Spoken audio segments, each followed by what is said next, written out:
আর্তনাদ, চিৎকার, নিঃসঙ্গতা, অসহায়ত্বের প্রতিধ্বনি।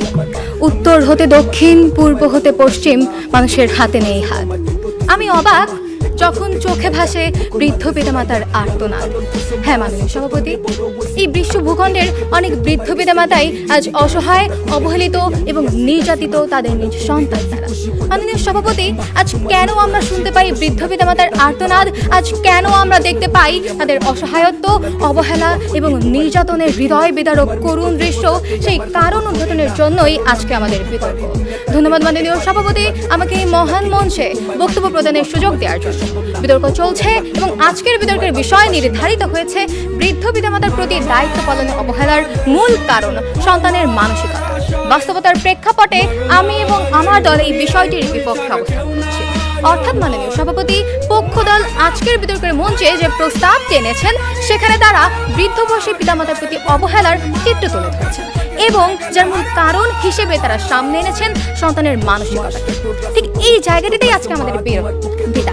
সেক্ষেত্রে আমরা বলছি সন্তানের মানসিকতা নয়, বরং সন্তানের সুশিক্ষার অভাবই বৃদ্ধ পিতামাতার প্রতি দায়িত্ব পালনে অবহেলার মূল কারণ। ইতোমধ্যে পক্ষদলের প্রথম বক্তা তার নির্ধারিত বক্তব্য উপস্থাপন করেছেন। মাননীয় সভাপতি, আমি তার পুরো বক্তব্য মনোযোগ দিয়ে শুনলাম। তার উচিত ছিল এবং আমরাও প্রত্যাশা করেছিলাম তার বক্তব্যে তিনি আজকের প্রতিবদ্ধ বিষয়টির যথার্থ সংজ্ঞায়ন করবেন এবং তাদের দলীয় অবস্থান সুস্পষ্টভাবে ব্যাখ্যা করেছেন।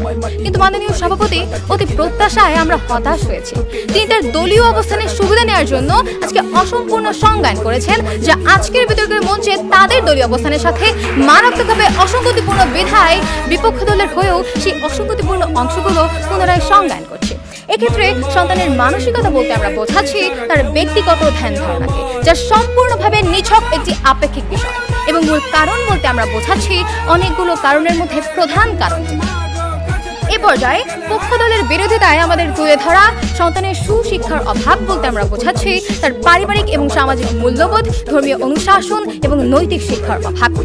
এ পর্যায়ে আমাদের দলীয় বিরোধিতার জায়গাটি দৃঢ়ভাবে প্রমাণের জন্য আমরা সুস্পষ্ট চারটি ক্ষেত্র উপস্থাপন করছি। ক্ষেত্রগুলো হলো পারিবারিক সুশিক্ষার অভাব, সন্তানের সামাজিকীকরণের ঘাটতি, ধর্মীয় মূল্যবোধের অভাব এবং অপসংস্কৃতির চর্চা। এই চারটি ক্ষেত্র সুস্পষ্ট তথ্য উপাত্ত যুক্তির মাধ্যমে আজকের বিতর্কের মঞ্চে আমরা প্রমাণ করে যাব সন্তানের মানসিকতা নয়, বরং সন্তানের সুশিক্ষার অভাবই বৃদ্ধ পিতামাতার প্রতি দায়িত্ব পালনের অবহেলার মূল কারণ। এ পর্যায়ে ব্যাখ্যা করছি প্রথম ক্ষেত্রটি। শুরুতেই পক্ষ দলের প্রথম বক্তার দৃষ্টি আকর্ষণ করছি।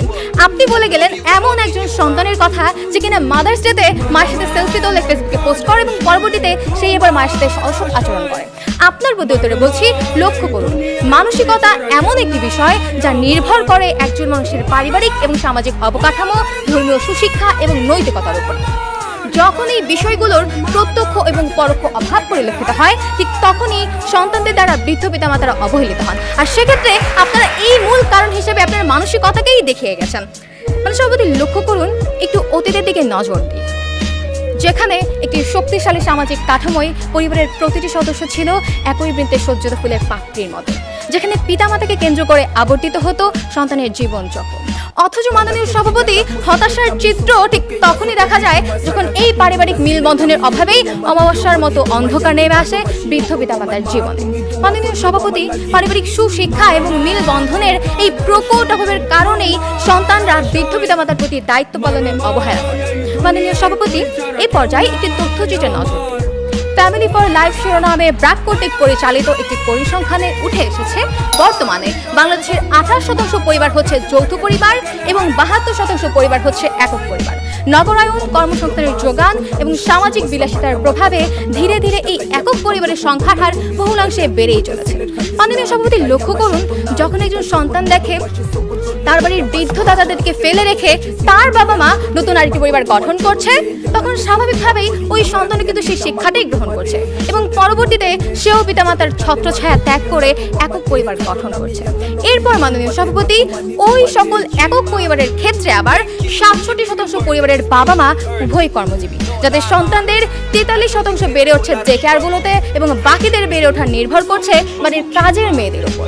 তথ্যসূত্রে www.bbsm.com।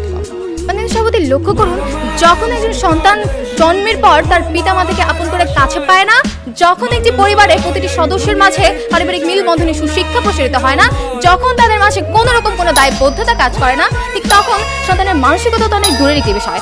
স্বাভাবিকভাবেই পারিবারিক সুশিক্ষার এই সুবিশাল অভাবের কারণেই সন্তানরা বৃদ্ধ পিতামাতার প্রতি দায়িত্ব পালনে অবহেলা করে। সুতরাং মাননীয় সভাপতি, সন্তানের মানসিকতা নয় বরং সন্তানের সুশিক্ষার অভাবই বৃদ্ধ পিতামাতার প্রতি দায়িত্ব পালনে অবহেলার মূল কারণ।